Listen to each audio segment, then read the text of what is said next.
Assalamualaikum warahmatullahi wabarakatuh. Selamat berjumpa lagi di mata kuliah kecerdasan buatan atau Artificial Intelligence. Nah, pada pertemuan 6 kita akan membahas tentang logis dan learning method.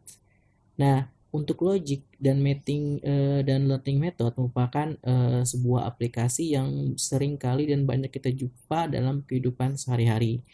Dan sebelumnya kita sudah membahas tentang metode atau menggunakan teknik kecerdasan buatan dengan menggunakan search. Dan pada pertemuan kali ini kita coba akan membahas tentang logic dan learning method. Logika dalam artificial intelligence digunakan sebagai satu cara untuk menyampaikan fakta. Penyajian logika secara formal diperlukan karena akan menjadi suatu cara yang sangat disarankan untuk menurunkan atau menjabarkan pengetahuan baru. Dengan logika formal, kita dapat menyimpulkan bahwa suatu pernyataan baru adalah benar dengan membuktikan bahwa pernyataan itu diturunkan dari pernyataan-pernyataan lain yang sudah diketahui kebenarannya. Nah, dalam logika artificial intelligence ini akan menghasilkan sebuah output ya berupa statement, pernyataan yang benar atau suatu pernyataan yang salah dari sebuah studi kasus. Nah, contohnya matahari terbit dari timur, maka untuk statement ini ketika diproses dalam artificial intelligence maka akan bernilai sebuah kebenaran.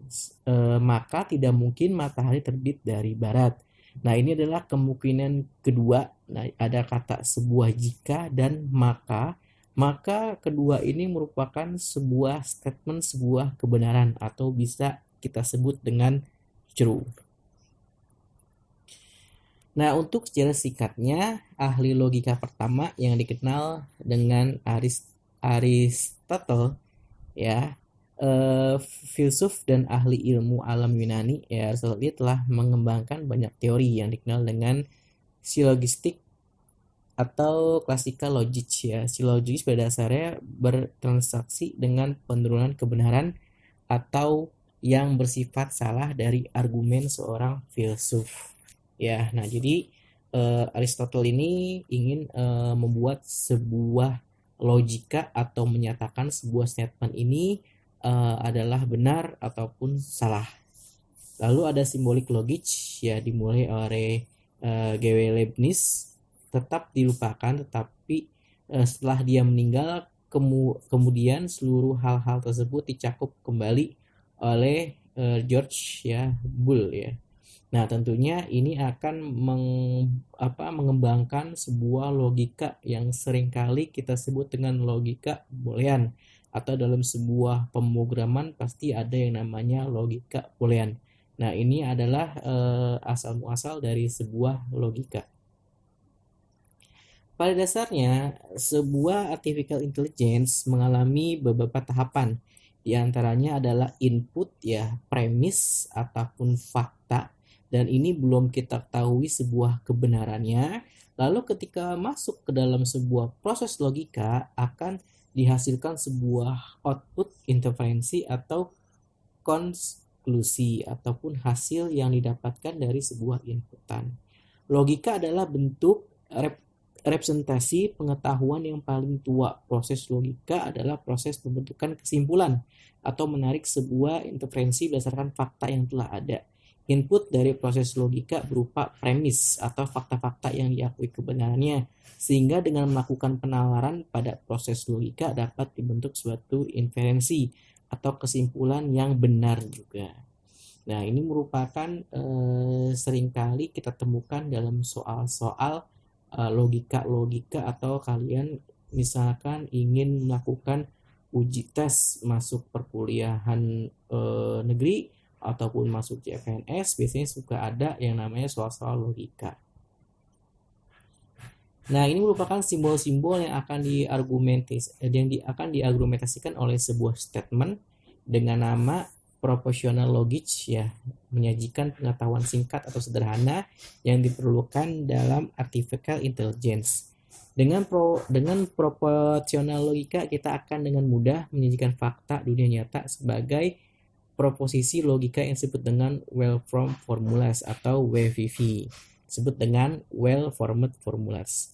Nah, ini adalah simbolnya ya. Ini ada not, ada and, ada or. Biasanya ini seringkali kita temukan dalam gerbang logika, not, and, ataupun or. Lalu jika ada jika lebih dari satu statement, dan jika hanya jika juga lebih dari satu statement, lalu ada assessment, lalu ada untuk semua. Nah, untuk simbol-simbol ini saya sarankan harus dihafalkan karena mungkin nanti akan keluar dalam ujian, akan ditanyakan simbol-simbol apa saja dan artinya apa. Nah, ini sebagai contohnya it's raining ya, atau ini hujan ya, it's sunny ataupun cerah. Ya, jika hari ini hujan ya, lalu tidak akan cerah, itu logikanya. Nah, ini maka raining, maka ya ini adalah tanda jika. Ya, jika hujan maka dia tidak akan cerah gitu kan ya. Di sini ada not. Ya, lalu tanda ini adalah jika. Ya, jika hujan maka dia tidak akan cerah. Lalu ada sebuah istilah Socrates is a man, Plato is a man. Ya, kita singkat dengan Socrates man dan Plato man. Ya, ditulis dengan cara yang lebih simple ya. Man untuk Socrates dan man untuk Plato. Nah, ini adalah cara untuk membuat sebuah kata agar lebih sederhana dalam konteks Inggris. Nah, ini adalah tabel kebenaran. Ya, ada sebuah statement P dan Q bernilai true, true, false, false, dan Q ini bernilai true, false, true, false. Nah, jika P ya ketemu dan Q ya, hasilnya seperti apa? Kalau P true dan Q true, maka hasilnya true. Jika P true dan Q false, maka hasilnya false. Dan seterusnya. Bisa kita simpulkan untuk logika and, jika salah satu salah, maka semuanya adalah salah. Kecuali kedua statement itu adalah benar. Dan ini adalah yang disebut kebalikan dari statement P, yaitu true jadi false, true jadi false, false jadi true, dan true. Nah, jika bukan P atau Q, nah ini ada kombinasi, bukan P, berarti ini nilainya. Bukan P atau Q. Jika bukan P false, ya, atau Q-nya true, maka berhasil true. Dan seterusnya. Kesimpulannya, kalau bukan kebalikan dari P atau Q, jika dia memiliki unsur unsur false dua-duanya, maka hasilnya adalah false. Ya, walaupun yang satu true, yang kedua false, tetap dia mengambilnya adalah true. Bahwa salah satunya harus ada yang bernilai true. Berbeda terbalik dengan N. Kalau N, jika salah satunya false, maka bernilai false. Tapi jika salah satunya bernilai false, maka hasilnya adalah true. Nah, ini adalah P, jika P maka Q. Nah, misalkan jika P true ya, maka Q-nya true juga ya. Jika P true, kalau misalkan Q-nya false, maka dia false ya. Kalau dia true, maka dia true. Kesimpulannya P ya, statement P, jika Q harus salah satunya P ini harus Q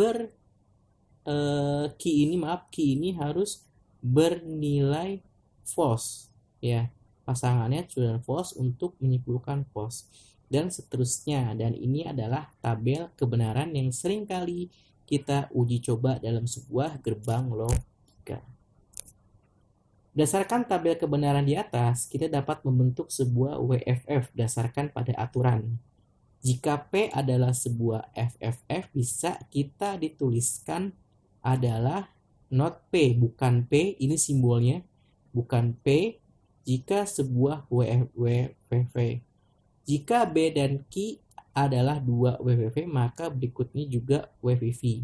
Nah, misalkan kita ingin menyebutkan bahwa bukan P, bukan P ya, atau false, maka P and key, P for key, P jika key, P key. Nah, ini semua adalah contoh untuk menstatementkan sebuah WFF atau well format formula.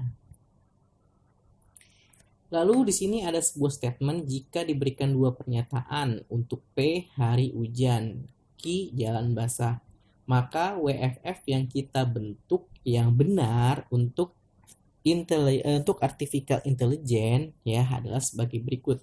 Hari tidak hujan atau jalan basah. Hari hujan dan jalan basah, ini benar. Jika hujan maka jalan basah, ini benar. Jika tidak hujan maka jalanan basah jika dan hanya jika hujan. Dan pernyataan berikut yang salah ada dua, yaitu jika hujan maka jalanan tidak basah, ini tidak mungkin. Hujan dan jalan tidak basah, nah ini juga salah. Dari 5, 1, 2, 3, 4, 5, jadi 5 statement ini maka hanya 2 yang dinyatakan false, dan ini adalah statement yang false. Itu adalah contoh implementasi untuk WVV. Lalu setelah ada artificial intelligence, lalu ada lagi learning method. Nah, learning mesin bisa dibilang ya. Learning method itu adalah sebuah metode, sedangkan produknya bernama learning mesin. Learning mesin adalah sebuah aplikasi dalam artificial intelligence yang memiliki kemampuan beradaptasi dengan dunia luar dan dapat memanfaatkan informasi dari dunia luar untuk menambah pengetahuan dan meningkatkan kemampuannya. Kata mesin digunakan untuk membedakan dengan manusia, makhluk hidup yang secara alami memiliki kemampuan belajar.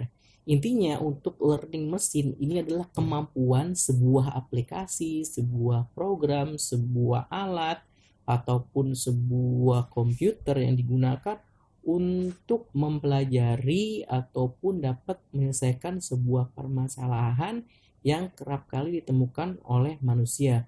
Dan sifatnya mesin ini dapat tanda kutip belajar ya, atau mempelajari sebuah permasalahan. Nah, ini disebut dengan learning mesin karena ditugaskan untuk mempelajari suatu hal, seperti nanti akan menggantikan peran manusia untuk menyelesaikan sebuah masalah. Ada rote learning. Metode learning ini menggunakan hasil penelusuran atau hasil perhitungan sebelumnya yang tersimpan dalam cache memori komputer untuk menentukan strategi ke langkah berikutnya. Nah, bahwa metode learning mesin salah satunya adalah rote learning, di mana dia akan menyimpan sebuah nilai-nilai sebelumnya yang nantinya dapat digunakan lagi ketika dia akan menemukan kasus yang sama. Metode ini memiliki kemampuan untuk mengorganisasikan penyimpanan informal, adalah lebih cepat mengambil nilai yang sudah tersimpan daripada menghitung ulang ya. Tentu misalkan ada sebuah kalkulator atau sebuah database gitu ya, misalkan ada sebuah perhitungan matematika dan seseorang sudah menginputkan sebuah hasil perkalian 1 kali 2, 1 kali 1, 1 kali 2, tiba-tiba kita sudah sampai perhitungan ke 9 kali 1, 9 kali 2. Nah, tiba-tiba ada yang bertanya lagi, berapa sih 1 kali 2? Nah, karena rote learning ini sudah menghitung hasil sebelumnya, maka dia tidak perlu menghitung lagi. Hasil dia akan membuka sebuah cache memory yang sudah pernah dilakukan perhitungan sebelumnya. Lalu ada generalisasi. Hal ini akan mencegah terlalu besar informasi atau nilai yang tersimpan. Jadinya untuk nilai yang tersimpan dipastikan adalah sebuah kebenaran yang valid. Lalu ada metode learning by talking advice ya. Metode learning ini menggunakan advice tingkat tinggi dalam bahasa manusia untuk menghasilkan sebuah aturan operasional. Advice mana yang akan digunakan dari sekian banyak yang ada di proses dipilih menggunakan operator seperti analisa kasus, percocokan, dan sebagainya. Nah, ini merupakan sebuah perpaduan ya antara bahasa pemrograman dan juga bahasa manusia yang dapat dikonversi sebelumnya. Maka dengan menggunakan taking advice. Lalu ada learning from example. Metode ini menggunakan semua contoh dari kasus-kasus yang pernah diselesaikan atau data contoh yang dimasukkan ke sistem. Hal terpenting dari metode ini adalah klarifikasi untuk memilah atau mengklarifikasi contoh dan contoh positif dan contoh negatif. Hasil dari metode ini adalah suatu ekskripsi konsep. Metode ini menggunakan algoritma search untuk menganalisasi contoh dan menghasilkan pohon keputusan. Nah, untuk learning for example ini sebelumnya sudah ada goal-goal step yang dihasilkan gitu, sehingga mereka akan merangkum goal-goal step tersebut dan ketika akan menghadapi sebuah permasalahan baru, maka dicari apakah sudah pernah ada sebelumnya untuk solusi tersebut. Nah, kalau misalkan sudah ada, dia langsung menuju ke goal state yang sudah pernah dijamah sebelumnya dengan menggunakan algoritma search. Lalu learning in problem solving. Metode ini berusaha untuk memperbaiki pemecahan masalah dari permasalahan masalah yang sudah ada atau sudah pernah diaplikasikan. Metode ini merupakan solusi dari contoh permasalahan sebagai masukan dan akan menghasilkan penemuan cara baru untuk menyelesaikan masalah secara efisien. Metode ini menggunakan heuristic search, yaitu generalisasi, learning berdasarkan penjelasan dan pertimbangan yang menyeluruh. Nah, ibaratnya secara kesimpulan, learning dengan metode problem solving ini pasti menghasilkan lebih dari satu goal, di mana untuk setiap pertanyaan itu akan menghasilkan sebuah solusi-solusi yang dinilai lebih efektif antara goal 1, goal 2, ataupun goal ketiga. Inilah keunggulan dari problem solving. Karena dalam problem solving ini terdapat sebuah goal state yang jumlah notabene lebih dari satu dan digunakan untuk yang paling efektif, itu adalah jawabannya. Lalu ada discovery. Metode ini berusaha untuk menemukan pengetahuan-pengetahuan baru yang belum terungkap sebelumnya. Metode ini menggunakan heuristic search yang berdasarkan kepada analogi, ketertarikan minat, atau bahkan sebuah misteri. Hasil atau keluaran dari metode ini cenderung tidak diketahui atau sulit diperkirakan karena biasanya berdasarkan informasi atau pengetahuan yang minim. Nah, biasanya untuk dunia sains yang belum kita ketahui seperti astrologi ataupun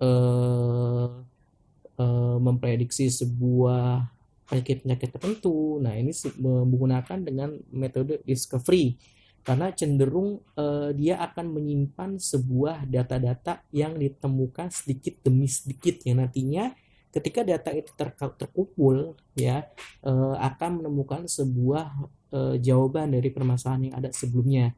Maka untuk teknik discovery ini tidak semata-mata digunakan secara singkat, bahkan untuk menghasilkan sebuah solusi diperlukan waktu hampir bertahun-tahun karena untuk mengumpulkan data sedikit demi sedikit. Nah, demikian penjelasan untuk pertemuan 6 ini, artificial intelligence dan juga machine learning.